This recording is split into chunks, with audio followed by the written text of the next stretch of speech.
Yes, good afternoon, all of you. Good afternoon, sir. आइए तो आइए वृत्त पाठ के लिए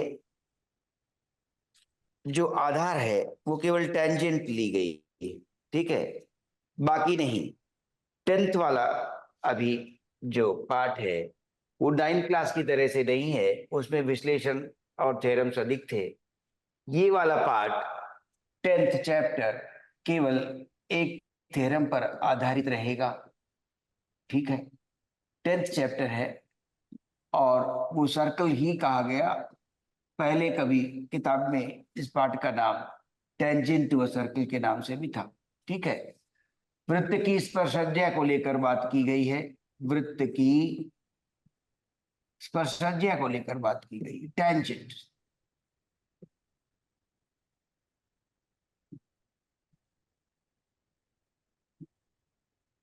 आइए देखें थ्योरम क्या कहती है। और एक बेसिक चीज कि परपेंडिकुलर डिस्टेंस ही सबसे छोटा डिस्टेंस है, इस पर बार बार बात करते हुए इसको रियलाइज कराएंगे थ्योरम को, ठीक है। कि जो परपेंडिकुलर डिस्टेंस है eight the point of contact, ठीक है, जो स्पर्श बिंदु है वहां पर जो स्पर्श रेखा एल आएगी, स्पर्श बिंदु पर केंद्र से जो त्रिज्या आ रही है वो परपेंडिकुलर हो जाएगी, ठीक है। Tangent is always perpendicular to the radius of the circle at the point of contact, और वो शॉर्टेस्ट डिस्टेंस बन जाती है, इसलिए ये माना जाता है। मान लें ओ और पी। अब इस आर से ओपी अभी बड़ा है, इस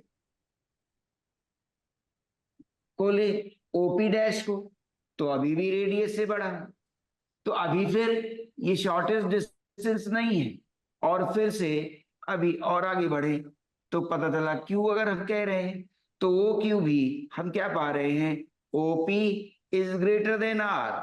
हम पा रहे हैं OP dash is greater than R, और फिर हम पा रहे हैं O Q again greater than R, ठीक है। सभी बड़े निकल जा रहे हैं किससे, आर से, ठीक है। तो आर ही हमारा, हम कहां पहुंचेंगे, R is the shortest distance, ठीक है। ये शॉर्टेस्ट डिस्टेंस बनाएगा, ठीक है, shortest distance. R shortest distance बना रहा है, ठीक है, from the tangent, from the tangent at the point of contact, ठीक है, from the tangent at the point of contact. स्पर्श बिंदु पर त्रिज्या ही सबसे छोटी दूरी है। स्पर्श बिंदु पर स्पर्शज्या के जो त्रिज्या आई है वही सबसे छोटी दूरी बना रही है eight the point of contact. और फिर जो सबसे छोटी दूरी है, ठीक है, तो हमेशा ध्यान रहे कि वो दूरी क्या होगी, परपेंडिकुलर होगी, परपेंडिकुलर डिस्टेंस कहलाता है, ठीक है। तो हम पाएंगे क्या, रेडियस जो आया यहाँ ओ एम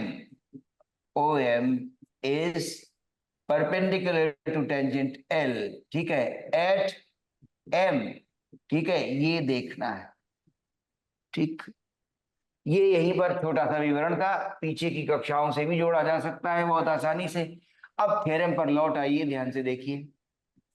अब कह रहे हैं कि एक्सटर्नल पॉइंट से किसी बाह्य बिंदु से जो सर्कल के बाहर है उस पर दो स्पर्शज्याएं बनाई गई, ठीक है, और वो टी कंसिडर किया। दो स्पर्शज्याएं इस तरह से आ रही हैं, ये पी पर आई है, स्पर्श बिंदु पी है, और दूसरी स्पर्शज्या हम ऐसे ला रहे हैं, वो स्पर्श बिंदु क्यू है, स्पर्श बिंदु क्यू है।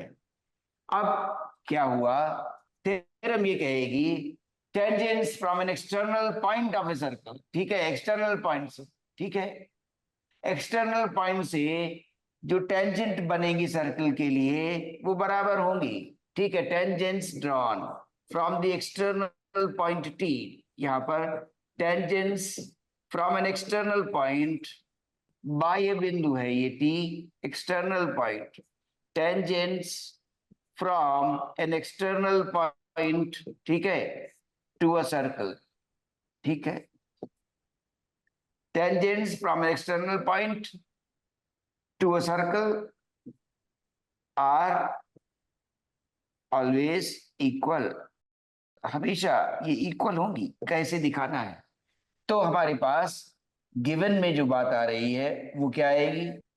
सर्कल है with centre O, circle with centre O, और उसके बाद ये कहा गया, ठीक है, TP and T Q, these are two tangents, ये दो टेंजेंट्स, दो स्पर्शज्याएं वृत्त को खींची गई है जिनके स्पर्श बिंदु P और Q है। TP and TQ are tangents at P and Q, ठीक है, P और Q पर है रिस्पेक्टिवली। अब क्या प्रूव करना है? थ्योरम का स्टेटमेंट ये बनेगा कि इक्वल है ना ये टेंजेंट्स, तो टू प्रूव क्या ले रहे हैं? बहुत आसान कॉन्ग्रुएंसी, आप बार बार देखते आए हैं 9th में।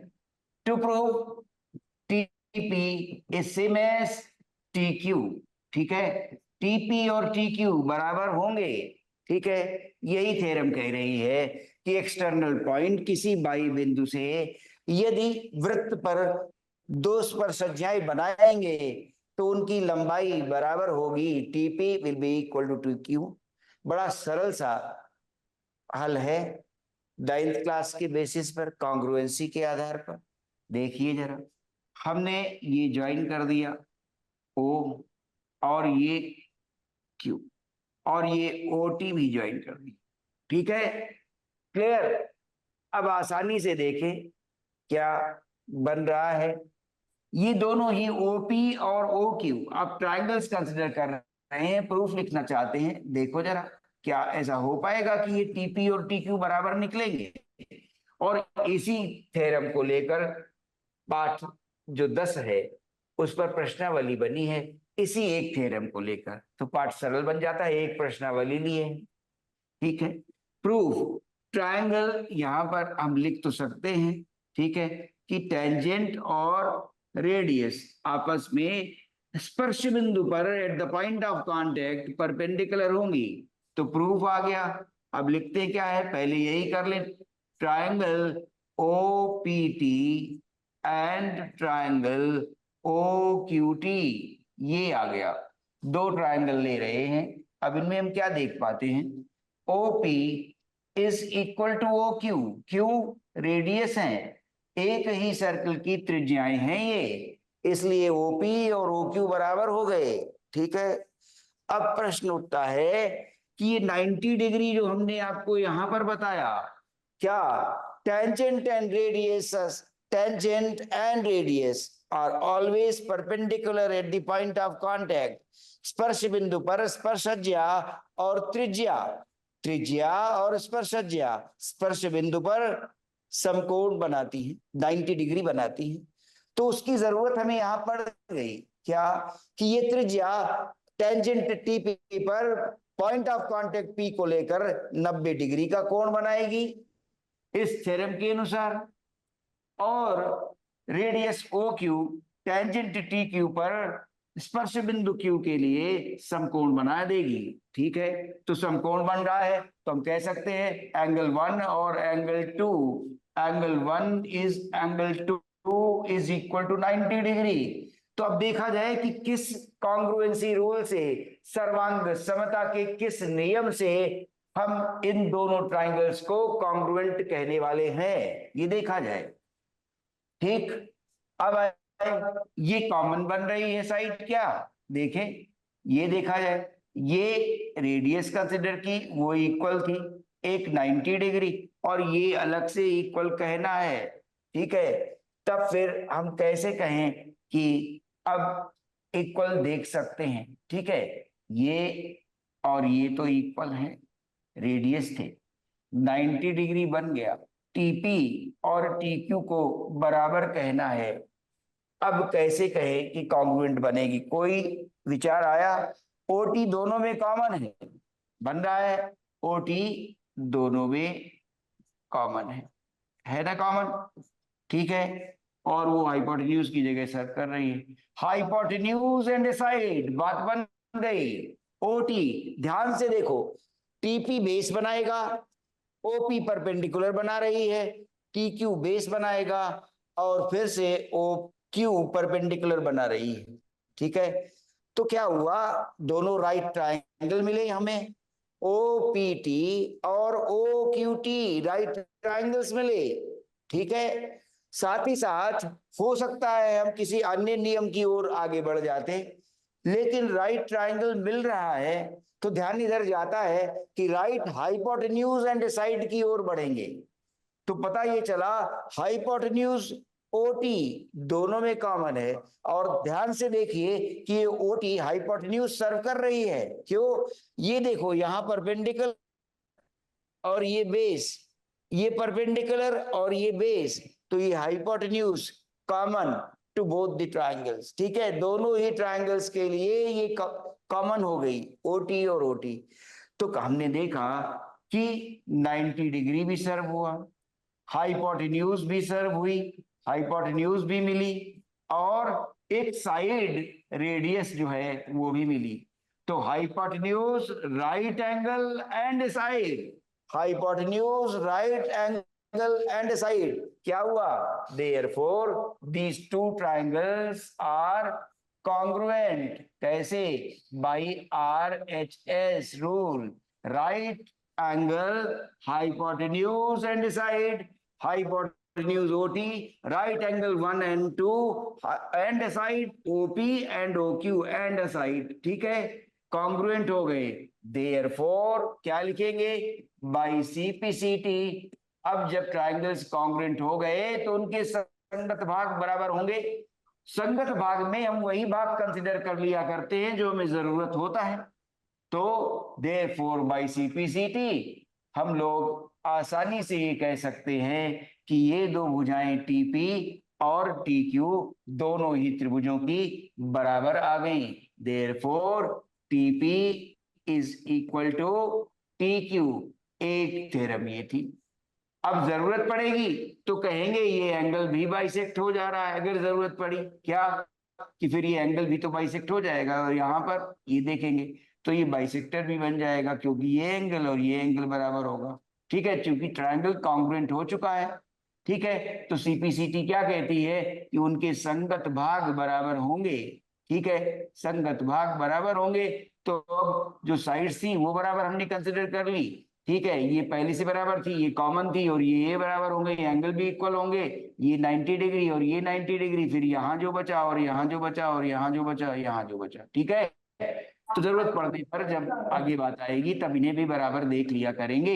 लेकिन थ्योरम अभी सिर्फ इतनी कि if tangents are drawn to a circle, ठीक है, if tangents are drawn to a circle, ठीक है, from an external point, from an external point, एक बिंदु से जोड़ा ही बनता है टेंजेंट्स का, और वो बन, ठीक है, जब वो बन गया तो थ्योरम कहती है कि वो दोनों ही टेंजेंट्स बराबर होंगी, TP will be equal to TQ, ठीक है, थ्योरम हो गई।